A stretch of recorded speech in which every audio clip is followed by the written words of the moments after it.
En septembre 2011, je suis allée au Mans pour remise des diplômes différents et compétents. Ça m'a donné envie de préparer pour moi aussi cet examen. J'ai un peu bégayé sur le discours. Même je suis handicapée, j'aime le travail que je fais. C'est important pour moi d'être reconnu compétent en pépinière. J'étais capable d'aller travailler en entreprise.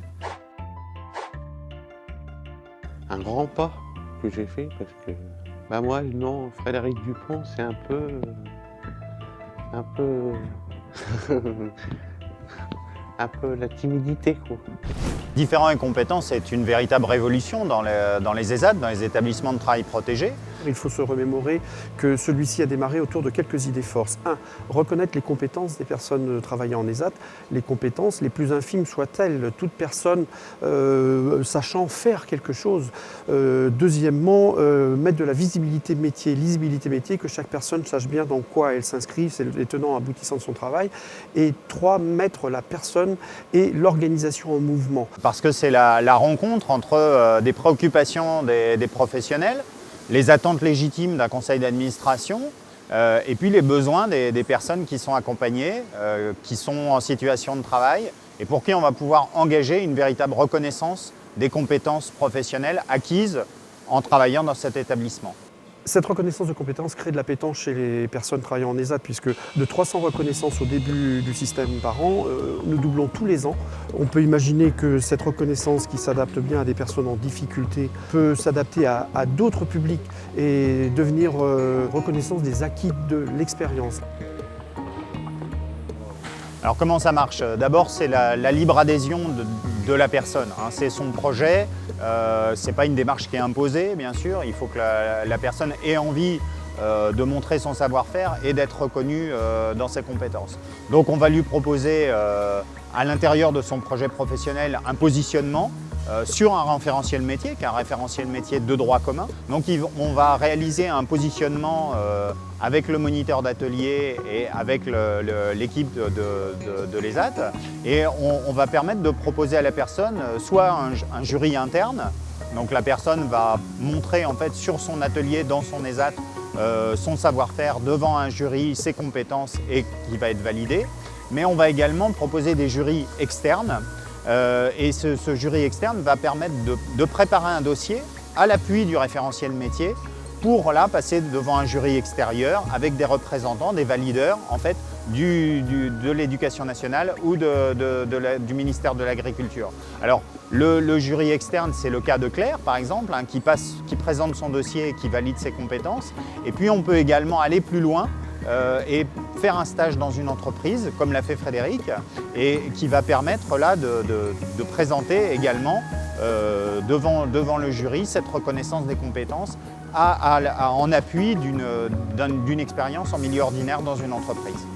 Donc voilà les 3 modalités qui permettent à toutes les personnes qui sont accueillies dans un ESAT de rentrer dans la démarche différents et compétents et d'être valorisées au niveau des compétences.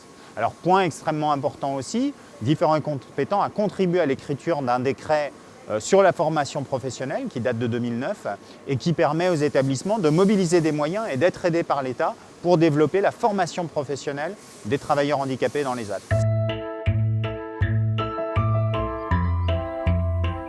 Alors cette attestation a pour moi une véritable légitimité puisqu'elle va garantir des compétences professionnelles.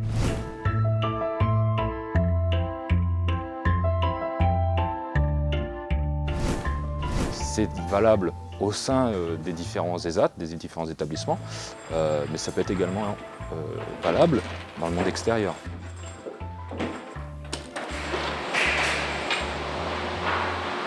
Et il y avait mon moniteur Ludovic qui nous a parlé des différents compétents et du coup moi ça m'a vraiment commencé à m'intéresser. Du coup j'ai réfléchi et j'ai dit tiens ça serait mieux que je me lance dedans.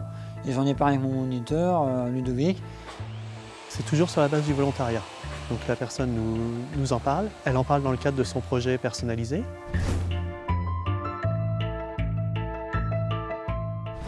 Ensuite on la reçoit pour voir avec elle ce qu'elle en a compris du dispositif. Alors Frédéric était très déterminé, c'est lui qui m'a même sollicité. La proposition qui lui a été faite, c'était par rapport à un diagnostic, par rapport à ses compétences au sein de l'ESAT et pouvoir développer d'autres compétences que j'estimais enfouies et non révélées. Si tout est cohérent, dans ces cas-là, elle commence par remplir une fiche d'engagement. On l'a fait de façon un petit peu solennelle, avec la présence du directeur. On a pris une photo et j'ai fait mon petit autographe quand j'étais prêt à engager. Ensuite, on prévoit un planning de rencontre. Et on commence avec l'autopositionnement. L'autopositionnement, c'est-à-dire que la personne est inscrite sur le métier d'ouvrier en travaux horticoles, donc on prend le référentiel ouvrier travaux horticoles. Et la personne va regarder ce référentiel et voir où elle est compétente, où elle se sent capable de faire les différents travaux du référentiel. Ce qu'on cherche à savoir, c'est si elle est en mesure d'expliquer ce qu'elle comprend de ce qui est écrit, quoi, et comment elle peut expliquer son travail. Les choses que je savais faire, je mettais une croix. Puis ceux qui ne savaient pas faire, mais je mettais rien. Donc la personne, il fallait qu'elle s'auto-positionner sur ces différentes questions-là. On se voit avec l'encadrant, le moniteur. Et là, on regarde avec elle son auto-positionnement. Et là, il y a un jeu de discussion et de questionnement pour voir par rapport à où elle s'est positionnée, s'il est en mesure de l'expliquer. Et puis, nous, en tant qu'encadrant, on peut quelquefois repérer des choses où la personne s'est un peu surestimée, ou alors au contraire, qu'elle s'est un peu sous-estimée.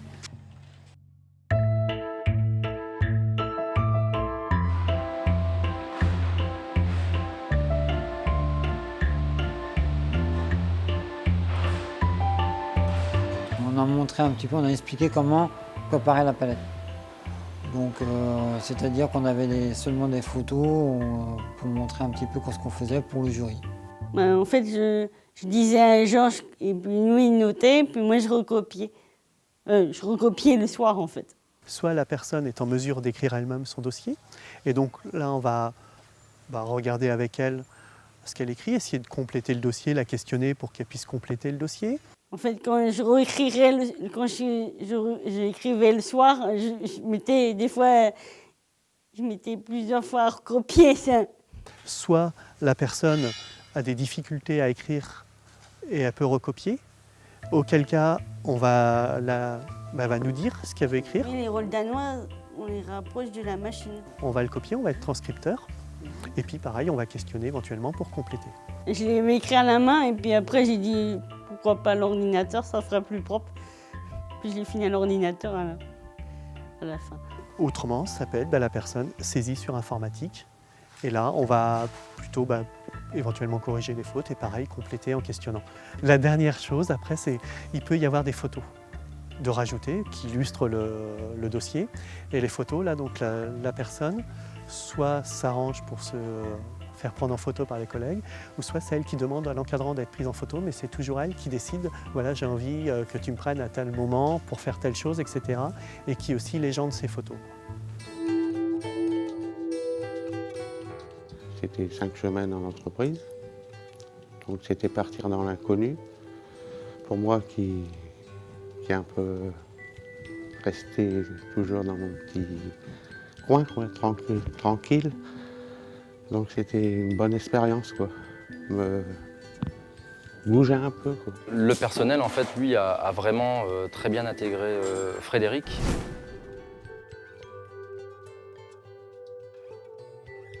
Et justement, je pense que ça lui a ouvert un petit peu aussi l'esprit par rapport au développement que pouvait avoir Frédéric dans la société.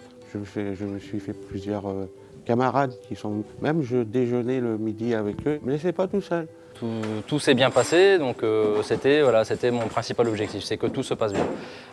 La production, c'est une autre chose. Moi, ce que je voyais vraiment, c'était déjà dans un premier temps le rapport humain, l'intégration, le mélange des connaissances. Et puis après, derrière, le travail qui a mis la cerise sur le gâteau, où le travail a correctement été effectué.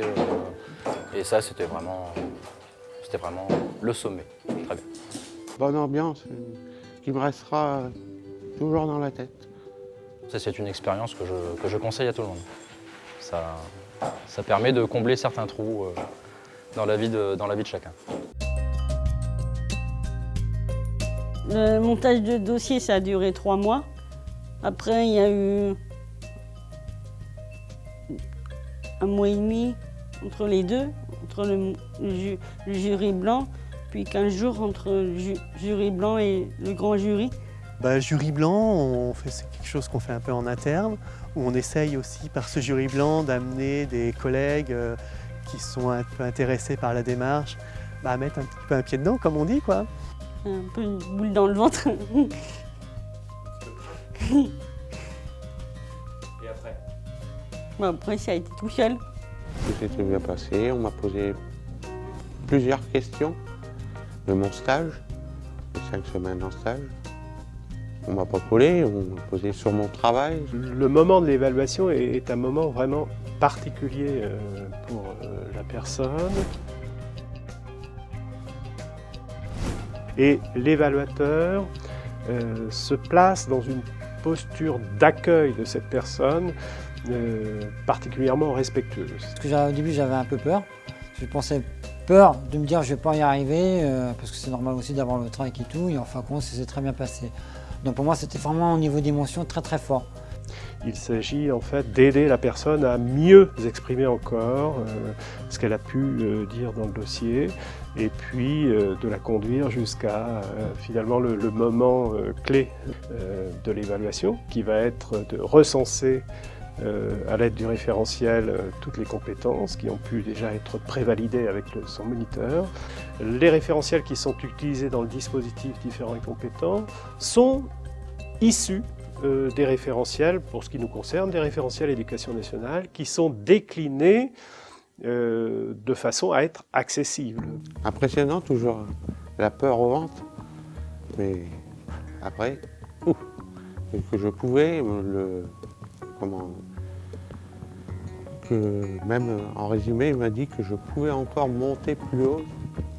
La mise en perspective, c'est vraiment l'étape peut-être la plus importante de ce jury. C'est vraiment une fois qu'on a coché toutes les compétences de chacun, on dit voilà, ça c'est tes compétences, maintenant qu'est-ce qu'on va faire pour aller plus loin? À ce moment-là, l'on recueille de vraies transformations qui vont dans le sens d'une émancipation de cette personne.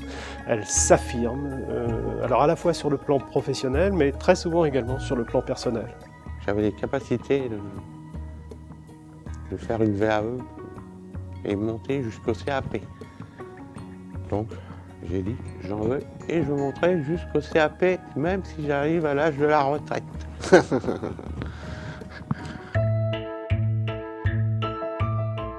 Comme mon moniteur d'atelier n'est pas toujours tout le temps là, ça sera aussi de prendre la responsabilité. Et ça, je trouve ça très très bien de ce côté-là, de savoir ça, de bien connaître son travail. Mais des fois, j'ai l'impression de, je ne vais pas dire le mot, mais j'ai l'impression de voir un petit peu, prendre la place un petit peu du chef, quoi.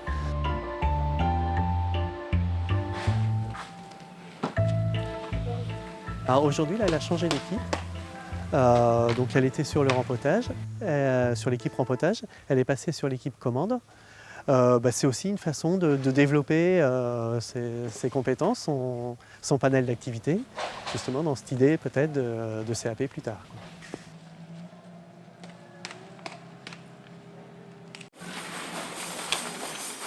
Le jury m'avait promis que Frédéric Dupont pouvait tenir un poste de responsabilité. C'est ce que j'ai eu. Maintenant, je file les bons de livraison pour Airbus avec le tri des crochets, sur le tri des crochets, avec ma petite signature. Voilà. Frédéric a pu évoluer vers un autre profil. Il a, on va dire, passé un cap. Il est passé de la production à un petit rôle d'encadrement de cette production. Je suis fier de moi d'avoir allé travailler en entreprise. Pour moi, c'est une fierté. Je le ressens personnellement. On se rend compte de connaissances cachées, de compétences cachées. qu'on ne repère pas dans le travail au quotidien parce que un petit peu, comme on dit, la tête dans le guidon. Et du coup, là, ça permet de poser des choses. Et puis, quelque part, le sens de notre métier aussi d'éducateur, d'amener les personnes au plus loin, quoi. On peut, dans les années du futur, être en permanente réinterrogation pour apporter l'accompagnement à la personne handicapée pour qu'elle devienne plus autonome, plus compétente et véritablement auteur de sa vie.